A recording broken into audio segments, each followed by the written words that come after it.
Hello friends, नमस्कार। मैं प्रियंका स्वागत करती हूँ आप सभी का आपके अपने चैनल टारगेट टीचर जॉब में। तो फ्रेंड्स, हम लोग आज पढ़ेंगे आपके रस से संबंधित प्रश्न। दोस्तों देखिए, इस प्रश्न के माध्यम से हमें ये पता चलेगा हमने रस इसके पहले वीडियो में पढ़ा है, उसमें हमारा कितना तैयार हुआ है। तो फ्रेंड्स चलिए देखते हैं आपका ये चैप्टर यानी कि रस कितना तैयार हुआ, क्योंकि दोस्तों आपके ये चैप्टर चाहे वो आपके कोई भी टीचर एग्जाम हो, चाहे वो टेट, सीटेट या सुपर टेट हो, इन सब में ये आपके लिए बहुत ही अच्छे नंबर गेन करते हैं। तो फ्रेंड्स चलिए देखते हैं रस से संबंधित प्रश्न। तो सबसे पहला प्रश्न यहाँ पे रस शांत रस का स्थायी भाव है। दोस्तों देखिए, यहाँ पे सबसे पहले आपका पूछ लिया स्थायी भाव, इसीलिए मैंने आपसे कहा था कि आप जितने भी रस हम लोगों ने पढ़े हैं सबके स्थायी भाव जरूर लर्न कर लीजिए। तो दोस्तों यहाँ पर देखिए ऑप्शन दिया है वैराग्य, क्षमा, दया और निर्वेद। तो सही आंसर आपका क्या होगा? शांत रस का स्थायी भाव क्या है? निर्वेद है।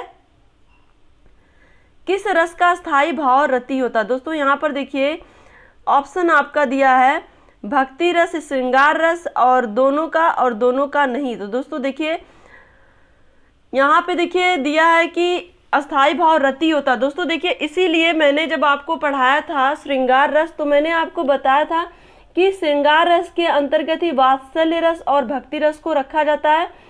श्रृंगार रस का स्थायी भाव होता है रति, वात्सल्य रस का स्थायी भाव होता है वात्सल्य रति जिसको हमने कहा था, और भक्ति रस का स्थायी भाव होता है भगवत विषयक रति।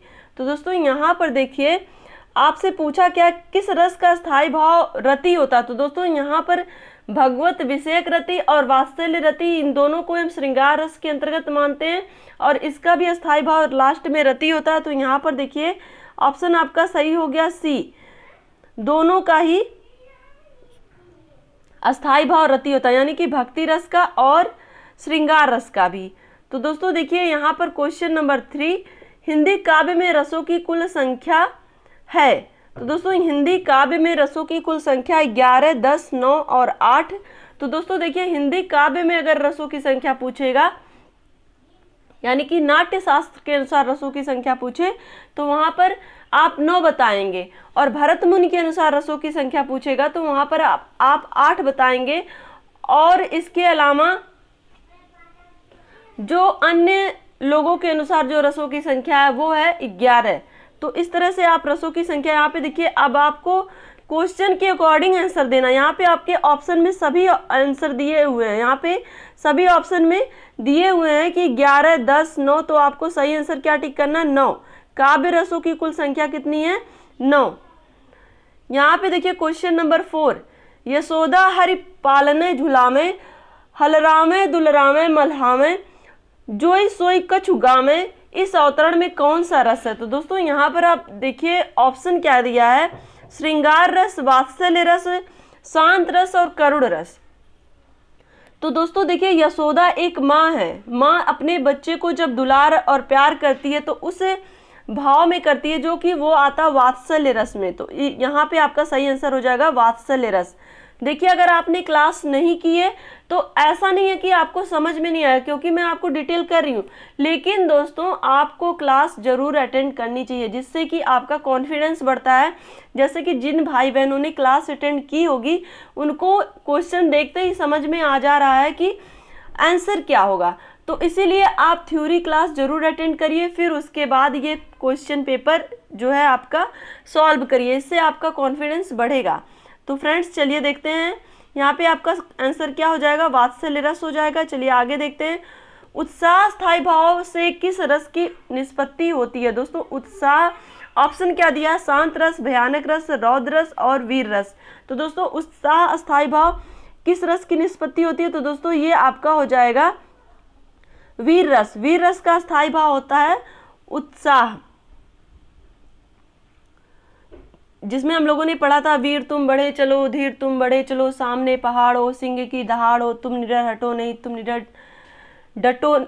निडर हटो नहीं, ये लाइन थी। तो जिसमें ये था ना, कवि ने जो वीर लोग हैं उनके लिए ये लाइन लिखी है कि कोई भी किसी भी तरह की मुसीबत आए लेकिन वो पीछे नहीं हटते। यहाँ पे सैनिकों की बात हो रही है, उसी तरह से हमें भी एक वीर सैनिकों की तरह हमारे जीवन में चाहे कितनी भी मुसीबतें आए उसके लिए हमें पीछे नहीं हटना चाहिए, बल्कि डट कर उसका सामना करना चाहिए। कहते हैं जब मुसीबत आती है तो अगर हम घबराते हैं तो वो हमें ज़्यादा परेशान करती है, लेकिन अगर हम उसका डट के सामना करते हैं तो मुसीबत अपने आप धीरे धीरे पीछे हट जाती है। नभ में झपटपत बाज लखी, भूलियो सकल प्रपंच, कपत तनु व्याकुल नयन, लावक हिलो न रंच। तो यहाँ पर देखेंगे हम इस उद्धरण में कौन सा रस है। तो दोस्तों यहाँ पे देखिए रौद्र रस दिया, विभत्स रस दिया, भयानक रस दिया और वीर रस दिया है।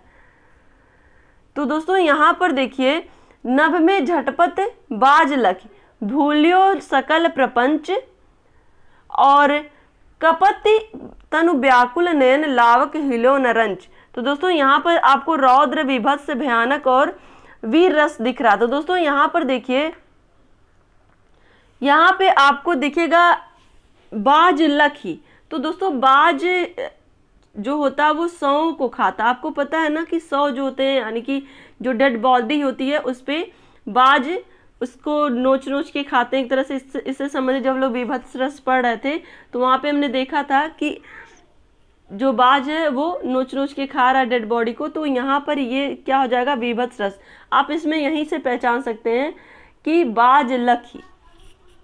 कुछ ऐसे वर्ड आ ही जाते हैं जिससे आप बहुत ही आसानी से पहचान सकते हैं, जिसको देख करके जो व्यक्ति है उसका जो मन है वो व्याकुल हो जाता है और एक तरह से यहाँ पे उसको देख करके ये जो दुनिया के प्रपंच है उसको भी व्यक्ति भूल जाता है। इस तरह का जो उसके सामने दृश्य आ रहा है पे बहुत ही ज़्यादा विभत्स यानी कि यहाँ पे हम कह सकते हैं घृणा वाला दृश्य दिख रहा है। क्वेश्चन नंबर 7 है, यहाँ पे देखिए निश्चरहीन करहु मही, भुज उठाई पनकीन, सकल मुनि के आश्रमन, जाई जाई सुख दीन। तो दोस्तों यहाँ पर आपको देखिए ऑप्शन क्या क्या दिया है। ऑप्शन दिया है करुण रस, वीर रस, रौद्र रस और भयानक रस। निश्चरहीन करहु मही, भुज उठाई पनकीन। तो दोस्तों यहाँ पर देखिए एक वीरता की बात हो रही है। निश्चरहीन, निश्चर जो शब्द है ये राक्षस के लिए प्रयोग किया जाता है। और भुज उठाई पनकीन, सकल मुनि के आश्रम, जाई जाई सुख दीन। तो यहाँ पर देखिए वीरों की बात हो रही है जो राक्षसों को मार के भगा रहे हैं और इसलिए यहाँ पे वीरता की बात हो रही है, तो यहाँ पे वीर रस हो जाएगा। क्लियर। अब यहाँ पर देखिए क्वेश्चन नंबर 8, गुरु गोविंद तो एक हैं, दूजा यह आकार, आपा मेट जीवति मरै, जो पावे करतार। उपर्युक्त दोहे में किस रस का परिपाक हुआ। तो दोस्तों यहाँ पर आप देखेंगे श्रृंगार रस, करुण रस, अद्भुत रस और शांत रस। तो दोस्तों यहाँ पर देखेंगे इस पंक्ति में आपको पढ़ के शांति मिले। गुरु गोविंद तो एक है यानी कि यहाँ पे आपके मन को शांति मिली है। यहाँ पे देखिए ना करुण रस है, ना अद्भुत रस है, ना ही श्रृंगार रस है, ये आपका है शांत रस। अब यहाँ पे देखिए क्वेश्चन नंबर 9, रौद्र रस का स्थायी भाव है क्रोध, विस्मय रस, शोक रस और भय। तो दोस्तों रौद्र का मतलब होता है रौद्र रूप। आपने सुना भगवान शंकर का रौद्र रूप, रौद्र का मतलब होता है क्रोध। तो यहाँ पे आपका जो सही आंसर हो जाएगा ए हो जाएगा। क्वेश्चन नंबर 10, शोक किस रस का स्थायी भाव है, शांत, करुण, हास्य और वीर। तो दोस्तों शोक जो होता है ये स्थायी भाव होता है करुण रस का। देखिए स्थायी भाव से बहुत सारे क्वेश्चन पूछे गए हैं, इसीलिए मैं आपको बार बार कहती हूँ कि जितने भी रस हम लोगों ने पढ़े सबका स्थायी भाव आप जरूर लर्न करिए, क्योंकि स्थायी भाव से आपका जो दिया रहता है दोहा या चौपाई जो भी दिया रहता है, जो अनुच्छेद दिया रहता है, उसको देख करके आप तुरंत पता कर लेंगे कि ये अस्थायी भाव की वजह से कि ये कौन सा रस है। अब यहाँ पर देखिए यहाँ पे आपका शोक किस रस का स्थायी भाव है, करुण रस का। ये आप सही टिक लगा लीजिए। चलिए देखते हैं क्वेश्चन नंबर 11, किस रस को रसराज कहा जाता है। दोस्तों श्रृंगार रस, वीर रस, हास्य रस और उपरोक्त में से कोई नहीं। तो श्रृंगार रस को रसराज कहा जाता। दोस्तों देखिए एक चीज और आपको यहाँ बताना, वर्तनी श्रृंगार कैसे लिखा जाता, अक्सर पूछता है। श्रृंगार बिल्कुल जो सही लिखा जाता है वो ऐसे लिखा जाता है। अक्सर हम जल्दी में कैसे लिखते हैं जानते हैं, श्रृंगार रस कैसे लिख देते हैं जल्दी में, ऐसे लिखते हैं, ऐसे लिख देते हैं। यहाँ पे हमने बिंदी लगाई और नीचे स्रा ऐसे पूरा बनाया, यहाँ पे नीचे रा कर दिया, गा पे आ की मात्रा रा, और ये टोटली गलत है। वर्तनी के दृष्टिकोण से ये गलत है। जो सही है वो है आपका ये वाला, इस तरह का श्रृंगार लिखा जाता है। क्लियर? तो ये भी आपका एक क्वेश्चन तैयार हो गया। चलिए आगे देखते हैं। रसराज भी कहा जाता है श्रृंगार रस को। क्वेश्चन नंबर 12, अबलो नसानी अबना नसैहों में कौन सा रस है? दोस्तों देखिए अबलो नसानी अबना नसैहों, शांत रस, करुण रस, भक्ति रस, अद्भुत रस। तो दोस्तों यहाँ पर देखिए अबलो नसानी मतलब यहाँ पे है कि अब तक मैं माया जाल में खोया रहा, अब ना खोऊंगा, यानी कि अब उस व्यक्ति के अंदर एक शांत भाव आ रहा। तो यहाँ पे इस वजह से क्या हो जाएगा, शांत रस हो जाएगा। क्वेश्चन नंबर 13, कंकड़ किंकड़ नूपुर धुनि सुनी, कहत लखन सन राम हृदय गुनी, मनो मदन दुदुम विदीनी, मनसा विश्व विजय कह कीन, तात जनक तनया यह सोई, धनुष यज्ञ जहि कारण होई। इन पंक्ति में जनक तनया है, जनक तनया है क्या है दोस्तों? देखिए ये बहुत ही अच्छा सा क्वेश्चन है। जनक तनया क्या है? अनुभाव, आश्रय आलंबन, विषयालंबन की उद्दीपन। तो दोस्तों यहाँ पर आपको ये देखना पड़ेगा कि जनक तनया के विषय में पूछा जा रहा है, और यहाँ पे देखिए कहत लखन सन राम हृदय गुण, मनहु मदन दुदुम विदीनी, मनसा विश्व विजय कह कीनी, तात जनक तनया यह सोई, धनुष यज्ञ जहि कारण होई। इस पंक्ति में जनक तनया कौन है? तो दोस्तों यहाँ पर देखिए जनक तनया कौन है? विषय है, इन्हीं के बारे में ये सारी बातें हो रही है ना, तो ये एक विषय है। क्लियर? चलिए आगे देखते हैं। क्वेश्चन नंबर 14, अस्थाई भावों की कुल संख्या है। दोस्तों अस्थाई भावों की कुल संख्या है। अब यहाँ पे देखिए ऑप्शन आपका क्या दिया, 9, 10, 11 और 12। तो दोस्तों यहाँ पे आपका सही आंसर क्या होगा, अस्थाई भावों की कुल संख्या 9 है। लेकिन यहीं पर आपको ये भी ध्यान रखना है कि भरत मुनि ने रसों में अस्थाई भाव नहीं बताए हैं। क्लियर? अब यहाँ पर देखिए क्वेश्चन नंबर 15, शांत रस का स्थायी भाव क्या है? दोस्तों जुगुप्सा, क्रोध, शोक और निर्वेद। शांत रस का स्थायी भाव निर्वेद है। क्वेश्चन नंबर 16, श्रृंगार रस का स्थायी भाव क्या है? उत्साह, शोक, हास्य, रति। तो दोस्तों आपको पता है श्रृंगार रस का स्थायी भाव रति होता है। और क्वेश्चन नंबर 17, विस्मय अस्थायी भाव किस रस में होता है? हास्य रस, शांत रस, अद्भुत रस और विभत्स रस। यहाँ पे देखिए विस्मय का मतलब होता है आश्चर्य, तो आश्चर्य या अद्भुत, ये आपका हो जाएगा अद्भुत रस। क्लियर? यहाँ पे देखिए क्वेश्चन नंबर 18, किलकत, यहाँ पे देखिए क्वेश्चन नंबर 18, किलक अरे मैं नेह निहारूं, इन दांतों पर मोती वारूं। इन पंक्ति में कौन सा रस है? वीर रस, शांत रस, वात्सल्य रस और हास्य रस। तो दोस्तों यहाँ पे देखिए आप एक शब्द पकड़िए कि यहाँ पे किलक, किलक एक छोटे बच्चे की किलकारी होती है, हंसी को हम किलकारी कहते हैं। तो किलक अरे मैं नेह निहारूं, यानी कि एक माँ अपने बच्चे को प्यार करते हुए उसके हंसी को निहारती है और उसके जो दांत हैं वो मोती की तरह चमक रहे हैं, और वो कह रही है उसके दांतों पर मोती वारूं, यानी कि एक तरह से माँ अपने बच्चे की नज़र उतारती है जिस तरह से, उस तरह की बात यहाँ पे हो रही है। तो दोस्तों यहाँ पर देखिए ये कौन सा रस हो जाएगा? ये वात्सल्य रस हो जाएगा। वात्सल्य इसलिए क्योंकि यहाँ पर एक माँ और माँ का अपने पुत्र के प्रति प्रेम दिखाया गया है। क्वेश्चन नंबर 19, अति मलिन वृषभानु कुमारी, अधोमुख रहत उधर नहीं, चितवत ज्यों गह हारे थकित जुआरी, छूटे चिहुर बदन कुमिलाने, ज्यों नलिनी हिमकर की मारी। इन पंक्ति में कौन सा रस है? दोस्तों देखिए यहाँ पे आपको देखिए ध्यान से देखिए, आपको दिखेगा यहाँ पे हास्य रस, करुण रस और विप्रलंब श्रृंगार और संयोग श्रृंगार। तो दोस्तों यहाँ पर देखिए संयोग श्रृंगार तब होता जब एक नायक और नायिका का मिलन दिखाता, लेकिन यहाँ पे देखिए यहाँ पे मिलन नहीं दिखा रहा, बल्कि एक नायिका के जो रूप है उसके बारे में वर्णन किया जा रहा है। तो इसलिए यहाँ पे जो ऑप्शन के अकॉर्डिंग विप्रलंब श्रृंगार हो जाएगा। क्लियर। क्वेश्चन नंबर 20, सर्वश्रेष्ठ रस किसे माना जाता है? रौद्र, श्रृंगार, करुण और वीर। तो दोस्तों यहाँ पे देखिए सर्वश्रेष्ठ यानी कि रसराज अभी हमने पढ़ा, श्रृंगार रस को माना जाता है। कवि बिहारी मुख्यतः किस रस के कवि हैं? करुण, भक्ति, श्रृंगार और वीर रस। तो दोस्तों श्रृंगार रस के कवि हैं बिहारी जी। मेरे तो गिरधर गोपाल दूसरों न कोई, जाके सिर मोर मुकुट मेरो पति सोई।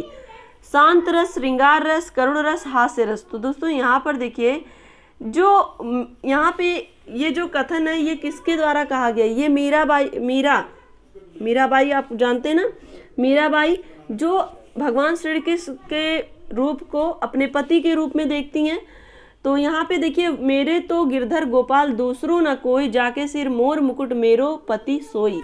तो यहाँ पे देखिए दोस्तों यहाँ पे एक श्रृंगार का वर्णन किया जा रहा है, एक नायिका का नायक के लिए, एक तरह से नायक के श्रृंगार का वर्णन है नायिका के माध्यम, चूंकि यहाँ पे वो अपने भगवान को पति के रूप में देख रही है। तो यहाँ पे इसलिए कौन सा रस हो जाएगा? शांत, श्रृंगार, करुण और हास्य।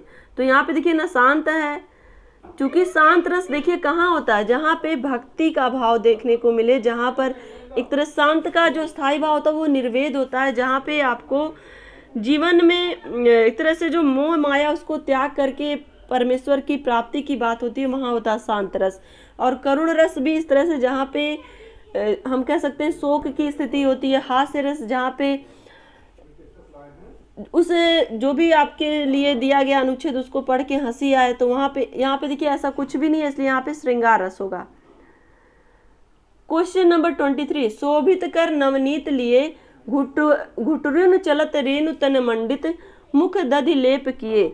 इन पंक्तियों में कौन सा रस है? दोस्तों यहाँ पर देखेंगे श्रृंगार रस, हास्य रस, करुण रस और वात्सल्य रस। तो दोस्तों यहाँ पर आप ध्यान से देखेंगे, आप देखिए ऐसे जो दिए रहते हैं सेंटेंस, इसमें आप सबसे पहले वर्ड को पकड़ना सीखिए। यहाँ पे देखिए घुटरुन चलत, तो घुटने के बल कौन चलता है? एक बालक ही तो चलता है। तो यहाँ पर मुख दधि लेप किए, मुख में दधि लगाए हुए, तो इससे तो और आपका क्लियर हो गया, यानी कि यहाँ पे वात्सल्य रस की बात हो रही है। माँ के एक बच्चे के लिए प्रेम जो होता है उसकी बात हो रही है, तो वात्सल्य रस यहाँ पे हो जाएगा। क्वेश्चन नंबर 24, रसों में रसोत्पत्ति में आश्रय की चेष्टाएं क्या कही जाती हैं? आश्रय की चेष्टाएं क्या कही जाती हैं? विभाव, आलंबन, अनुभाव और उद्दीपन। तो दोस्तों देखिए विभाव, अनुभाव, आलंबन, उद्दीपन, तो ये सब हमने पढ़ा था। तो आश्रय की चेष्टाएं जहां पर की जाती हैं वो होता है अनुभाव। क्लियर। अब यहां पर देखिए एक नए तरह का क्वेश्चन है, क्वेश्चन 25, ट ठ ड ढ वर्णों का प्रयोग संबंध काव्य से किस गुण से है? तो दोस्तों यहाँ पर देखिए ट ठ ड ढ संबंध काव्य के किस गुण से है? माधुर्य, ओज, प्रसाद और इनमें से कोई नहीं। तो यहाँ पे देखिए सही आंसर आपका दे रहा है ओज, ट ठ ड ढ। यहाँ पे ओजस्वी के विषय में बताया गया है। तो फ्रेंड्स आज की इस क्लास में हम लोगों ने केवल 25 क्वेश्चन देखे, लेकिन उसको अच्छे ढंग से देखे। तो आशा करती हूँ आपको क्लास अच्छी लगी होगी। तो वीडियो को लाइक करिएगा, अपने दोस्तों के साथ शेयर करिएगा, और अगर आप चैनल पे नए हैं तो प्लीज़ चैनल को सब्सक्राइब जरूर कर लीजिएगा। मिलते हैं नेक्स्ट क्लास में। अपना ध्यान रखिए, अपनों का ध्यान रखिए, अपने आसपास सफाई रखिए। हमसे जुड़ने के लिए बहुत बहुत धन्यवाद। Take care, bye bye, love you all, जय हिंद।